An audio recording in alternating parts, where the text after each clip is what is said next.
시간에 주시는 하나님의 말씀은 에베소서 1장 11절에서 14절에 이르는 말씀입니다. 에베소서 1장 11절에서 14절 말씀 다 같이 일어서서 저와 여러분이 한 절씩 교독하시겠습니다. 모든 일을 그의 뜻과 결정대로 일하시는 이의 계획을 따라 우리가 예정을 입어 그 안에서 기업이 되었으니 이는 우리가 그 안에서 전부터가 넌 영광의 찬송이 되게 하려 하시니라. 그 안에서 너희도 진리의 말씀 곧 너희의 구원의 복음을 듣고 그 안에서 또한 믿어 약속의 성령으로 인치심을 받았으니 이는 우리 기업의 보증이 되사 그의 얻으신 것을 속량하시고 그의 영광을 찬송하게 하려 하심이라. 아멘. 예, 자리에 앉으십시오. 아마 우리 인생에서 가장 중요한 질문이 무엇인가 이 문제를 생각해 보면은 우리는 누구인가? 우리는 왜 이 세상에 살게 되었는가 하는 그런 문제가 아닌가 생각이 됩니다. 궁극적인 질문이죠. 그것을 우리가 알아야 인생을 올바르게 살 수 있습니다. 그래서 우리 인생의 가장 중요한 질문, 우리가 반드시 우리가 이 해결해야 될 그런 질문이 아닌가 생각이 됩니다. 하나님께서 우리를 창조하신 것은 우리를 통해서 어떤 특별한 일을 이루기 위한 뜻과 계획을 이루기 위한 것입니다. 그로부터 말씀드리면은 하나님이 천지 만물을 창조하실 때 아무런 뜻과 계획이 없이 무조건 만들었다고 하는 것은 상상할 수 없는 일이죠. 특별히 하나님이 자기 형상으로 인간을 만들었다고 하는 것은 하나님의 뜻과 계획을 인간을 통해서 이루기를 원하시기 위한 것이라고 하는 것을 우리가 알 수 있습니다. 그래서 이제 하나님께서는 일을 하실 때 하나님이 어떤 사람을 택하시고 택한 사람을 부르셔서 이제 그에게 자기의 뜻과 계획을 이제 드러내시고 그를 통해서 그와 동행하면서 자신의 계획을 이루어 가시는 것을 우리가 성경에서 우리가 여러 군데에서 우리가 볼 수 있습니다. 이런 하나님의 어떤 선택적 부르심의 패턴은 우리 구원에서도 똑같이 적용됩니다. 하나님께서 우리를 구원하실 때 우리 인간은 하나님을 알 수 없기 때문에 하나님께서 우리를 미리 아시고 우리를 부르시고 그렇죠. 예.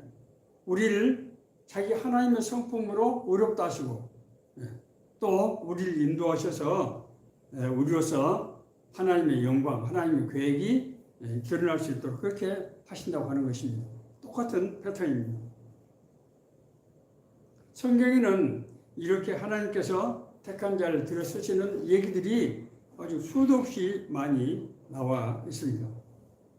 우리가 잘 아는 그런 인물들 몇 사람만 한번 우리가 생각을 해보십시오. 먼저 우리가 맨 먼저 생각나는 인물이 누굽니까? 아브라함이죠. 아브라함. 하나님께서는 아브라함을 너는 본토 친척 아버지 집을 떠나서 내가 너에게 지시할 땅으로 가라. 내가 너로 큰 민족을 이루고 너에게 복을 주어 내 이름을 위대하게 하리니 너는 복의 근원이 될지라. 이렇게 말씀하셨어요.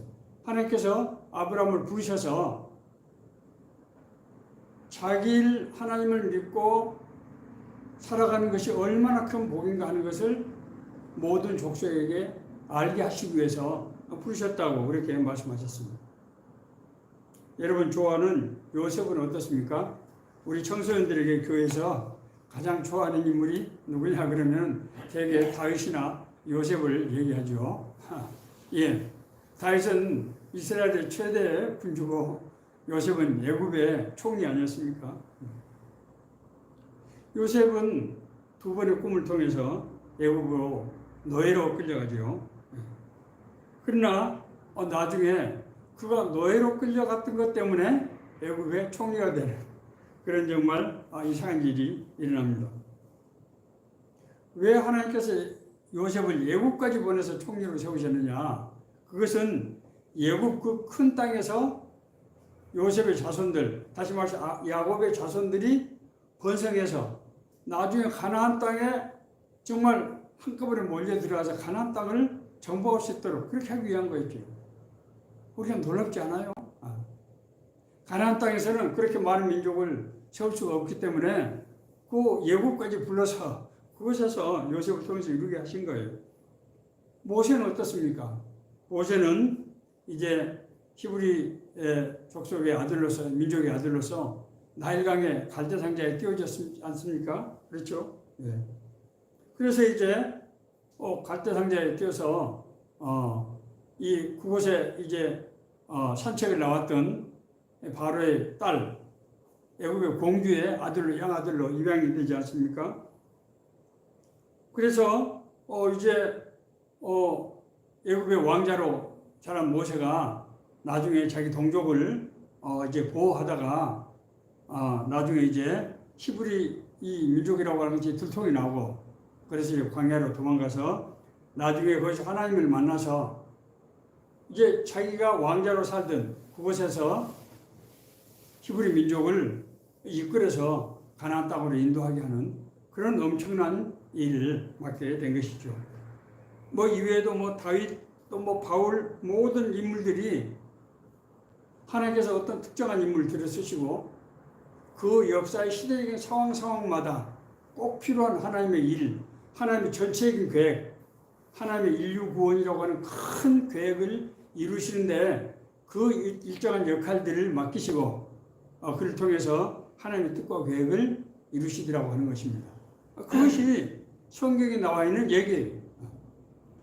성경은 하나님께서 자기가 택한 사람들을 들어서서 하나님의 나라를 회복시키기 위한 것이다 라는 얘기가 성경의 전체 스토리예요. 이제 그러면은 하나님께서 구체적으로 우리를 들어 쓰신다고 하는데 어떻게 우리를 들어 쓰시는가? 하나님께서 그냥 사람을 부르시고 우리가 알아서 하도록 그렇게 하시는 것이냐? 그럴 수는 없겠지요. 예. 우리가 하나님께서 택하신 사람을 어떻게 들어 쓰시는가 하는 것을 구체적으로 알아보기 위해서 한 사람의 사례를 우리가 좀 볼 필요가 있어요. 저는 여러 사례 중에서 모세의 사례가 우리가 설명하기가 상당히 좋다고 생각이 됩니다. 자, 모세의 사례를 우리가 한번 들어보자고요. 앞서 말씀드린 대로 모세는 어디서 태어났습니까? 히브리 민족으로서 애굽에 갔던 야곱의 후손으로서, 야곱의 12지파 후손으로서 나일 강가에서 출생을 했잖아요. 그런데 아이가 크니까 더 이상 기를 수가 없어서 이제 갈대 상자에 아이를 넣어서 강물에 뛴단 말입니다. 그런데 갈대 상자에 아이를 띄우면 어떻게 되는 겁니까? 그런데 마침 그때 어떤 일이 있었는가 하면 애굽의 공주가 시녀들 데리고 물가에 놀러 나왔단 말이에요. 그런데 어디서 아이의 울음소리가 들리는 거예요. 그래서 이 공주가 이상하게 마음이 끌렸어요. 그 아이의 울음에. 그래서 시녀들 보고 아이 울음소리가 들리는데 거기서 한번 가서 살펴봐라. 그랬더니 시녀들이 이제 그 근처를 찾아가지고 어떤 갈대 상자에 어린 유아가 뭐 한 살 미만의 아이였겠죠. 아이가 있는데 너무 잘생기고 그래서 그 공주에게 가져다 줬더니 공주가 아무것도 말하지 말라. 그래서 그 아이를 입양을 한 겁니다. 양자로 삼은 거죠. 모세가 이약 지금 뭐가 됐습니까? 애굽의 왕자가 된 거죠. 그래서 모세는 애굽의 왕궁에서 40년 동안이나 나중에 애굽의 왕자로서 애굽을 통치하고 다스려야 될 내 필요한 모든 이제 지식과 경험들을 이제 공부하게 된 거예요. 놀라운 일이죠. 그러다가 어느 날 자기 동족인 히브리 민족이 이제 애굽의 감독으로부터 이 맞아서 거의 죽게 된 상황을 자기가 보게 된 거죠. 그래서 자기가 울분을 견디지 못하고 가서 그 애굽의 감독을 이제 쳐서 살해하게 되죠. 그런데 그가 이제 이런 일을 벌였다고 하는 것이 소문이 나면서 나중에 이 모세가 저 사람이 히브리 족속이다 라는 신상 비밀이 탄로가 된 것이죠. 모세는 자기 목숨을 이제 부지하기 위해서 어떻게 했습니까? 광야로 도피를 했습니다. 광야에 도피해서 이제 그곳에서 몇 년을 살았습니까? 40년의 세월을 살았습니다. 모세가 나이 40에 광야로 나가서 그 광야에서 40년, 그래서 이제 몇 세가 된 겁니까? 80세. 80세 노인이 됐어요. 노인이 됐는데 모세가 광야에서 40년 동안 뭐 했을까요? 양치기로서 그 양 몇십 마리를 데리고 40년 동안 거기서 뭐 하겠어요? 그 지식인이, 그 왕자로 살던 그 고귀한 신분이었던 모세가 그는 늘 하늘을 보고 하나님과 교제하고 하나님과 동행하는 하나님 독대하는 삶을 살았을 것입니다. 이제 모세가 80세 됐을 때 하나님께서 모세가 준비됐을 때 떨기나무 불꽃 속에서 모세를 부르셨어요. 모세야, 모세야.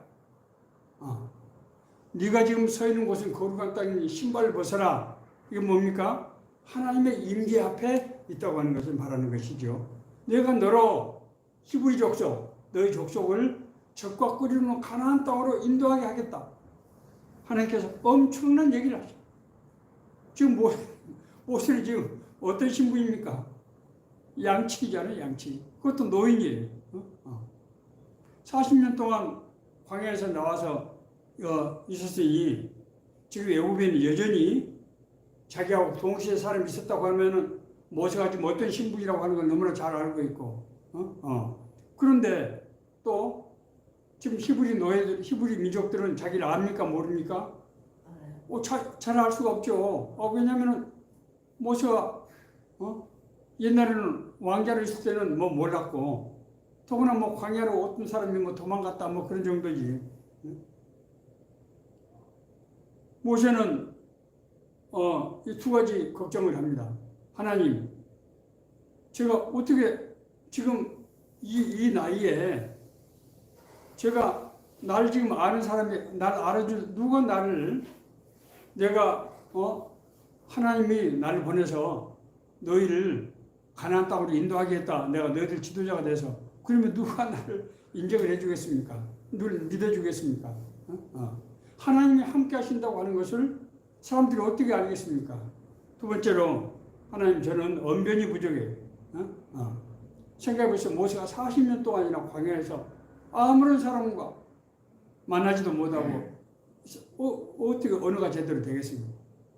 그럴 때 하나님께서 두 가지 문제를 해결해 주셨죠. 뭐예요? 첫째는 모세에게 이 아론을 붙여주셨어요. 형 아론을 붙여주셨어요. 형 아론은 말을 아주 굉장히 잘하는 사람이었던 것 같아요. 그래서 모세가 아론에게 말하면 아론이 백성들에게 전달하는 역할을 한 것입니다. 두 번째로 하나님께서 권능을 주셨다는 것을 상징으로 모세의 지팡이를 주셨어요. 그 지팡이는 이제 홍해바다를 가리기도 하고 수도 없이 많은 기사와 표적을 통해서 하나님의 권능이 함께하는 것, 하나님이 택하시는 사람이라고 하는 것을 드러낸 것입니다. 자, 이 상에서 우리가 살펴보면은 하나님께서는 택하신 자를 정말 부르시고, 그렇죠? 또 우리에게 삶의 어떤 목적, 의미를 깨닫게 하시고 그 일을 할 수 있는 권세와 능력을 주시고 사람들 한 명에서 선을 이룰 수 있도록 붙여주셔서 그 일을 함께 하실 뿐만 아니라 그와 동행하시는 삶을 통해서 하나님의 나라를 이루신다고 하는 것을 성경은 여실히 보여주고 있는 것입니다. 자, 오늘 우리가 본문의 말씀을 통해서 하나님께서 우리에게 어떻게 우리를 예정하시고 인도하시는가 하는 것을 알아볼 필요가 있습니다. 자, 첫째, 모든 일을 그의 뜻의 결정대로 일하시는 이의 계획을 따라. 모든 일을 그의 뜻, 누구의 뜻이에요? 하나님의 뜻의 결정대로 일하시는 하나님의 계획을 따라 모든 것은 하나님의 뜻 가운데서 하나님의 결정으로 하나님의 계획으로 이루어진다는 거예요. 그렇죠? 하나님께서 천지 만물을 창조하시고 인간을 자기의 형상으로 만들었단 말이에요. 그것은 하나님께서 어떤 특별한 뜻과 계획을 가지고 있다는 거죠. 아니, 생각해 보세요. 하나님이 지구뿐만 아니라 이 우주를 만드실 때 아무런 뜻과 계획이 없이 만든다? 그게 말이 되겠어요? 그러니까 모든 천지 만물에는 뭐가 들어있다? 하나님의 신성, 하나님의 뜻과 계획이 들어있는 거예요. 우리가 생각해 보세요. 세상에 수도 없이 많은 생물들, 동물들이 있잖아요. 그 동물들을 누가 먹이 살립니까? 그 동물들은 다 먹고 살 수 있도록 그렇게 돼 있잖아요. 하나님은 풀을 내시고, 풀을 먹는 동물을 내시고, 또 그 동물을 또 먹어서 살아가는 그런 또 동물이 있고, 뭐 여러 가지 그런 것들이 이제 이런 모든 이 천지 모든 것이 서로 연계가 되어 있는 것을 우리가 알 수 있습니다. 그러나 피조물은 우리 인간은 하나님의 뜻과 계획을 알 수 있다 없다? 알 수 없습니다. 생각해 보세요. 자동차가 어떻게 혼자 굴러가겠습니까? 자동차는 그 자동차를 만든 사람이 운전을 해가 굴러가는 거지요. 그렇죠?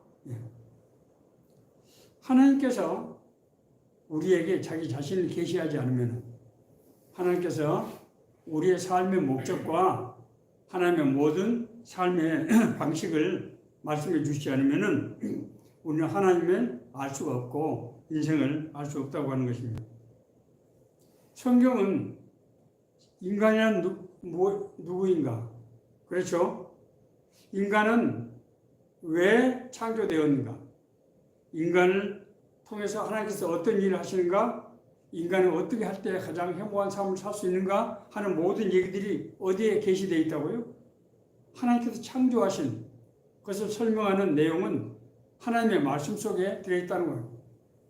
그래서 우리가 성경을 하나님의 계시 또는 하나님의 약속이다 이렇게 말씀하는 것입니다. 하나님은 자기 자신의 계시를 통해서 우리 인간에게 하나님은 우리를 만드신 창조하신 부르신 목적, 우리에게 마땅히 해야 될 일들, 그런 것들을 알 수 있도록 하셨다는 거예요. 자, 두 번째, 우리가 이제 그 예정을 입어 그 안에서 기업이 되었으니, 우리는 어떤 사람입니까? 하나님의 자녀들, 하나님의 택함으로 구원받은 우리들, 그런 얘기죠. 우리가 그의 예정이 뭐예요? 그의 계획, 그의 뜻을 입어서 그 안에서 기업이 되었으니, 이제 기업이라는 단어, 성경에 여러 번 기업이라는 단어가 나옵니다. 기업은 이제 헬라어로 클레루 이렇게 발음이 되는데 이것은 제비 뽑다 이런 뜻이에요. 제비로 결정한다. 하나님께서 우리에게 어떤 예정하신 바를 하나님께서 우리에게 맡기기 위해서, 그러니까 하나님께서 우리를 제비를 뽑아서 자기 일을 지금 맡겼다는 것이죠. 그것이 기업이란 말이에요. 그래서 기업을 위해서 우리는 이제 뭐 경영에서 비즈니스, 사업을 하는 것을 기업이라고 하죠. 여기서 기업은 하나님의 일, 하나님의 경륜, 하나님의 뜻, 뭐 이런 의미예요. 우리가 그러니까 하나님의 기업은 하나님의 일을 물려받은 그런 상속자라는 의미도 동시에 내포되는 거죠. 우리가 하나님의 기업이 됐다는 거예요. 그 예정에 따라서. 그렇죠.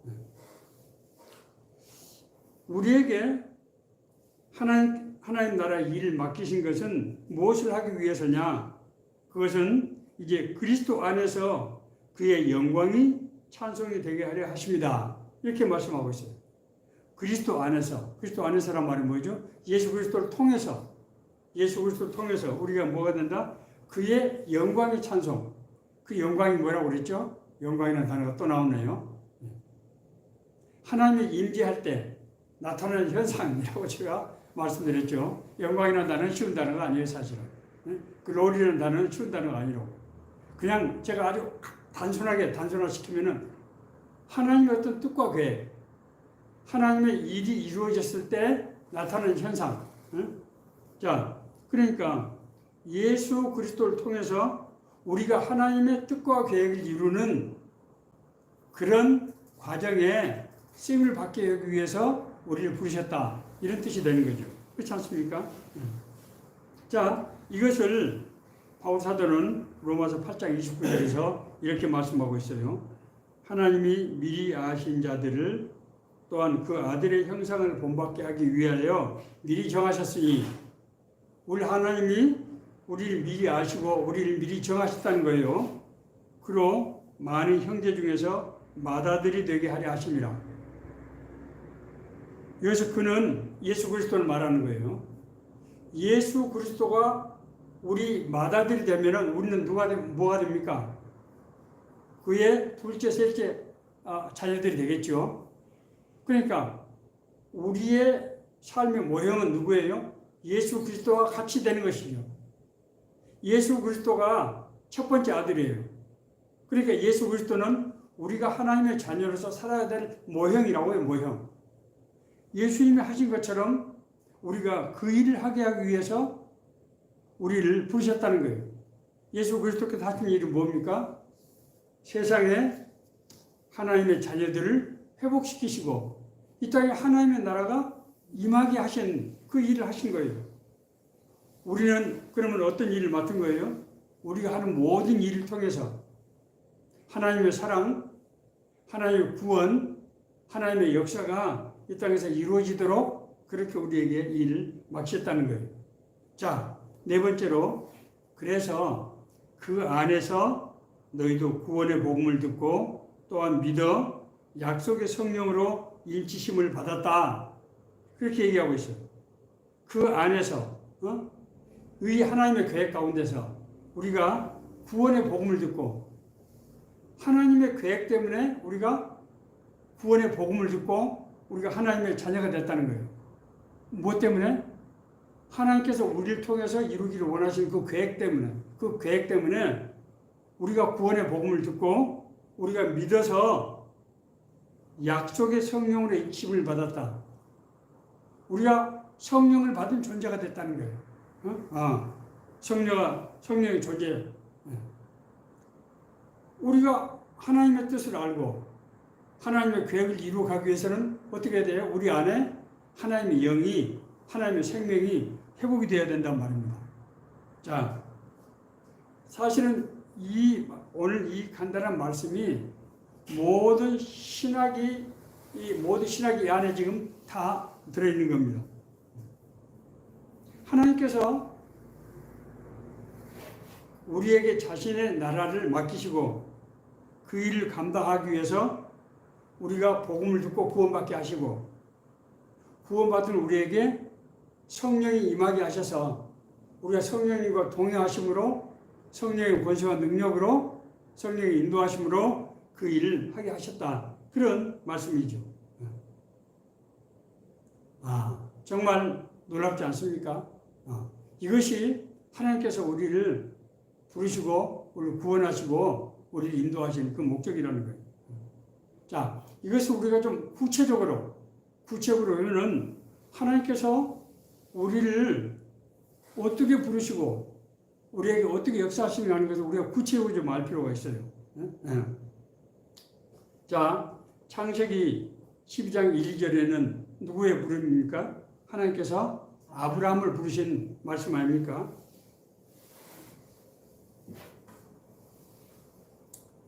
하나님께서 아브라함을 뭐라고 부르셨습니까? 여호와께서 아브라함에게 이르시되 너는 너의 고향과 친척과 아버지의 집을 떠나서 내가 너에게 보여줄 땅으로 가라. 내가 너로 큰 민족을 이루고 너에게 복을 주어서 내 이름을 창대케 하리니 너는 복의 근원이 될지라. 이 말씀 속에 하나님의 분명한 목적이 지금 아브라함을 부르신 목적이 들어있죠. 그것은 뭐라고요? 아브라함을 통해서 그 그의 자손들이 하나님을 믿어서 받는 복의 샘플이 되게 하셔서 모든 족속들이 그걸 보고 그것에 따라서 하나님 앞에 인도함을 받게 하기 위해서 내가 너로 큰 민족을 이루게 하고 너에게 복을 주어서 세상 사람들이 다 우러러보는 위대한 민족이 되게 하겠다는 거예요. 그렇죠? 하나님의 궁극적인 목적이 뭡니까? 하나님의 복의 근원이 되게 하는 거예요. 아브라함의 자손들이 그걸 하기 위해서 하나님께서 이 아브라함의 자손들을 어떻게 축복하신다? 큰 민족을 되게 하시고 또 그 이름을 위대한 그런 민족으로 만드신다는 거예요. 하나님께서 우리를 어떤 방법으로 부르십니까? 하나님께서 우리를 어떻게 부르실까요? 마음의 소원을 주고. 마음의 소원을 주고. 또 어떻게 부르실까요? 우리가 성경을 보십시다. 하나님께서 아브라함을 어떻게 불렀어요? 음성으로 불렀잖아요. 하나님께서 사무엘을 어떻게 불렀습니까? 음성으로 불렀어요. 하나님께서 바울을 어떻게 불렀습니까? 음성으로 불렀어요. 하나님은 음성으로 부르시죠. 어떤 사람에게는 하나님은 말씀으로 또 부르세요. 말씀으로. 많은 사람들이 성경을 읽고 하나님의 부르심을 읽고 하나님의 뜻대로 나갔어요. 제가 한 도처를 설교했던 유루디아 수녀님. 유루디아 수녀님은 한국 여성으로서 최초로 미국에 가서 의사가 되었던 그런 인물이에요. 그래서 한국 자기 집 군산이었어요. 군산. 자기 집에서 이제 상당히 재력가였던 것 같아요. 자기 딸이 미국에서 의사가 돼서 왔으니까 병원을 크게 지어서 이제 멋지게 좀 그래서 땅도 다 사놓고 집도 놓고 다 준비를 해놨어요. 그런데 이 루디아 수녀님이 성경을 읽다가 감동을 받았어요. 그것이 누가복음 4장 18절 19절에 있는 말씀입니다. 주의 성령이 내게 임하셨으니 이는 내게 기름을 부으시고 나를 보내사 이는 가난한 자에게 복음을 전하게 하시려고 주의 성령이 내게 임하셨으니 이는 가난한 자에게 복음을 전하게 하시려고 내게 기름을 부으시고 나를 보내사 포로된 자에게 자유를 눈먼 자에게 다시 보게 함을 전파하며 눌린 자를 자유케 하고 주의 은혜를 전파하게 하려 함이라. 이 말씀을 듣고 수녀님은 하나님께 나를 부르시는구나. 그걸 깨닫고 마치 케냐에서 의사를 이제 이 찾고 모집한다는 얘기를 들었어요. 하나님의 부르시는구나. 하나님 주신 나에게 주신 말씀과 이 지금 케냐에서 나를 부르신 상황. 그래서 케냐로 가서 정말 60세가 65세가 될 때까지 케냐에서 의사로서 선교 사역을 하셨어요. 유르디아 수녀님뿐만 아니에요. 저도 1990년 1월 19일 날 하나님께서 음성을 들려주셨어요. 작은 일에 충성하라. 3번 반복해서 말씀하셨어요. 저는 그 당시에 제가 공직자로서 정말 우리 사회에 정말 크고 멋진 일을 한번 해야 되겠다. 여러 가지 구상을 하고 있었어요. 그런데 하나님께서는 작은 일에 충성하라고 말씀하셨어요. 3번 반복해서 말씀하셨어요. 저는 그래서 하나님이 그 길로 나를 부르시는구나 라고 내 계획을 내려놓게 되었습니다. 또 어떤 사람들에게는 하나님께서 환경과 여건을 통해서 우리를 부르셔요. 여러분 잘 아시는 조영기 목사님 같은 분은 폐병으로 그 당시에 폐결핵으로 정말 불치의 상태였는데 하나님께서 그를 낫게 해주시고 하나님 일꾼들을 부르셨어요. 그래서 조영기 목사님 통해서 많은 그런 신유은사들이 기사 표적들이 많이 나타나게 된 거예요. 하나님께서 그 위해서 우리 조 목사님을 부르신 것입니다. 뿐만이 아닙니다. 어떤 사람에게는 정말 또 환경을 통해서 하나님께서 부르시는 거예요. 자, 그러나 이런 모든 부르심 가운데 공통적인 것이 하나 있어요. 부르심의 형태는 다양하지만 공통적 그것은 뭔가 우리 마음속에 강한 이끌림을 주신다는 거예요.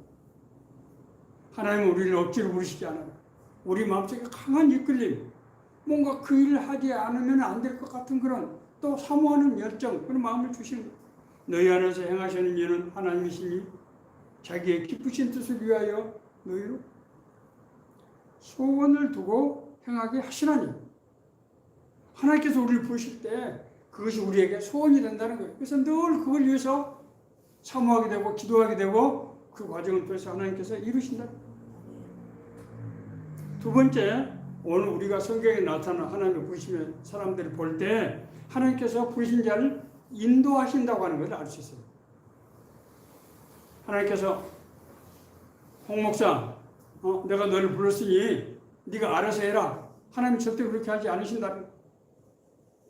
하나님은 제가 기도할 때마다 전해야 되는 말씀을 생각나게 하시고 말씀으로 인도를 하시고 하나님께서 나에게 사람들을 붙여주셔서 그들과 함께 합력해서 일을 이루게 하시고 여러 가지 방식으로 인도하시는 것을 체험하게 됩니다. 하나님께서 빌립을 어디로 보냈습니까? 에티오피아 재무관리에게 보냈어요. 그래서 그 한 사람이 예수 그리스도 이름으로 구원받고 건너서 에티오피아가 오늘날 전 국민의 80% 이상이 기독교 신자가 된 그런 나라, 엄청난 나라, 아프리카에서 그런 나라가 된 거예요. 하나님께서 베드로를 어디로 보내셨습니까? 가이사랴에 있는 로마의 백부장이 이제 고넬료에게 보내셨어요. 이방인에게 복음을 전할 수 없었어요. 그런데 하나님께서 직접 부르셨다고. 하나님 인도하신 거예요.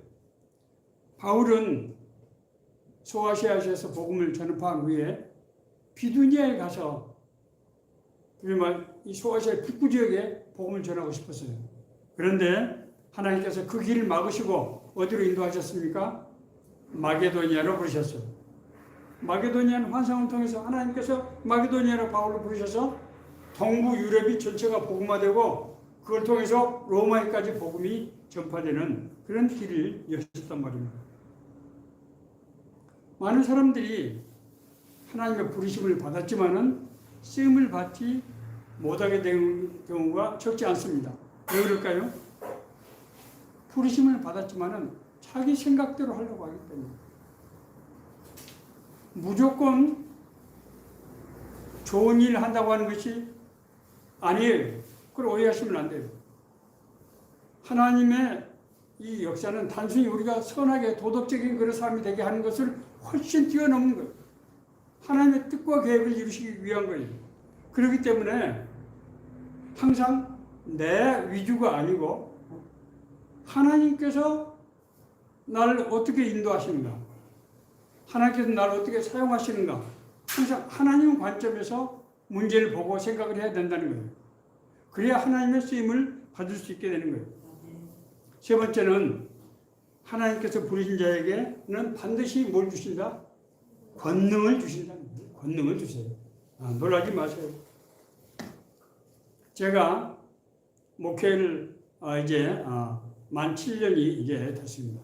7년이 지났습니다. 목회자들이 가장 힘들고 어려운 것이 무슨 말씀을 어떻게 전해야 되나 하는 거예요. 그런데 하나님께서 이제 그 말씀을 깨닫게 하시고 생각나게 하시고 그 말씀으로 인도하시는 것입니다. 하나님께서 하나님의 일을 맡은 자에게는 반드시 주시는 게 있는데 그게 뭔가 하면 성령의 은사예요. 은사. 하나님의 일은 영적인 일이기 때문에 인간의 힘으로 지식을 할 수 없어요. 그것은 결과적으로 똑같이 겉모양으로 보일지 모르지만은 하나님의 능력, 하나님의 역사가 나타나지 않기 때문에 하나님의 변화가 생기지 않는 거예요. 오해하시면 안 돼요. 사람들을 많이 불러 모으는 것이 아니고 하나님께서 사람들을 불러 모으신 것은 하나님의 사람을 변화시키기 위한 것인데 이 변화되는 것은 사람의 지식으로 되지 않는단 말입니다. 은사는 여러 가지나 성령은 같고 직분은 여러 가지나 주는 같으며 또 사역은 여러 가지나 모든 것을 사람 가운데서 이루시는 하나님은 같으니 각 사람에게 성령을 나타내심은 하나님의 일을 유익하게 하려 하십니다. 각 사람에게 성령을 주시는 것은 하나님의 뜻과 계획을 이루게 하기 위한 거라는 거예요. 이 성령의 권능은 원래 예수님께서 공생을 시작하시면서 병 고치고 귀신 쫓아내고 죽은 사람을 살리고 사람들에게 떡을 먹이시고 하는 기사와 표적을 통해서 하나님의 임재를 드러내기 위한 것이었어요. 그렇지 않습니까?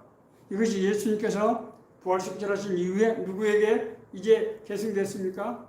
제자들에게 계승되고 12 사도들만이 아니에요.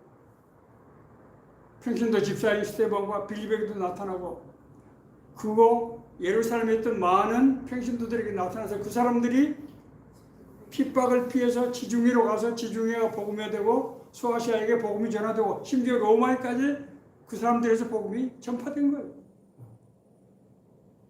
성령께서 구원받고 얻는 사람에 반드시 주신다는 거예요. 왜? 오직 성령이 너에게 임하시면 너희가 권능을 받고 예루살렘과 온 유대와 사마리아와 땅끝까지 이르러서 내 증인이 되라 하시니라. 하나님의 나라 일을 하기 위해서 반드시 성령의 권능은 성령의 은사를 주신다고 하는 것입니다. 자, 뿐만이 아닙니다. 우리에게 성령의 능력을 주실 뿐만 아니라 우리와 함께 하세요. 함께.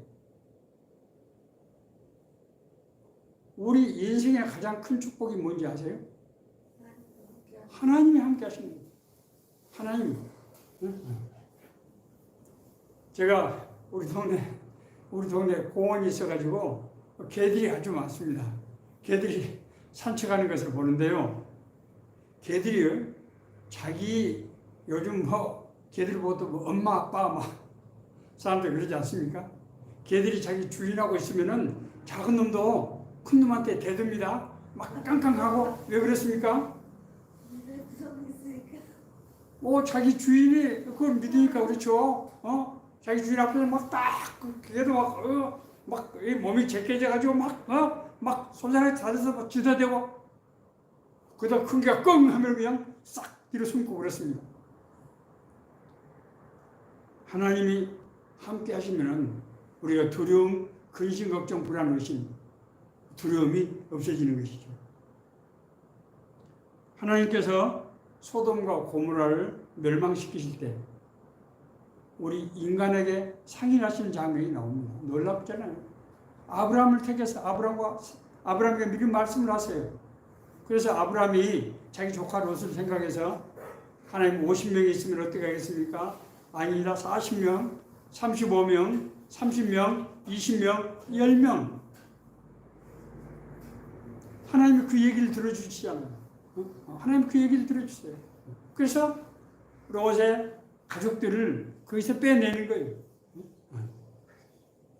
하나님은 우리에게 홀로 일을 하도록 그렇게 내버려두지 않는다는 거예요. 야곱이 제가 장자권의 열망을 품었기 때문에 그것 때문에 문제가 돼서 이제 외삼촌 라반의 집으로 그 먼 길 800km나 되는 길을 가야 했어요. 야곱이 한 90km 지점 갔을 때 그것이 이제 베델, 원래 이름은 루스입니다. 베델 땅인데 그곳에 갔을 때 광야에서 노숙을 하게 됐단 말이에요. 야곱이 얼마나 외롭고 정말 불안하고 암담하겠어요.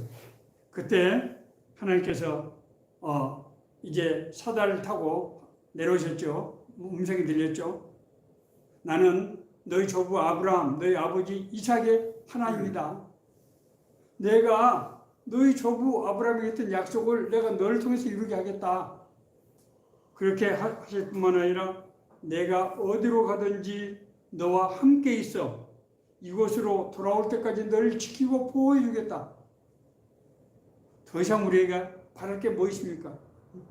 모세의 후계자였던 여호수아가 이제 모세가 사망하고 그 민족들 데리고 가나안 땅을 정복해서 정착을 해야 되는 일을 맡았단 말이에요. 여호수아가 얼마나 두려웠겠어요. 생각해보세요. 모세는 하나님의 권능을 행했던 사람이에요. 근데 자기는 지금 그냥 일개의 사람이잖아요. 그런데 하나님께서 그 여호수아에게 말씀하셨어요. 내가 모세와 함께 했던 것 같이 내가 너와 함께 하겠다. 두려워하지 말, 담대하라. 내가 너와 함께 한다. 그래서 여호수아가 정말로 하나님이 함께 하심으로 가나안 땅을 정복해서 정착할 수 있었던 거예요. 이러한 일은 성경에 등장하는 몇몇 특별한 사람에게만 나타난 것이 아니라고 하는 것을 확실하게 보여주는 말씀이 있습니다. 그것이 에베소서 1장 17절 19절. 제가 아주 굉장히 중요시하는 말씀이에요. 물론 성경이 중요하지 않은 말씀이 다 있겠습니까마는. 자, 제가 좀 읽겠습니다.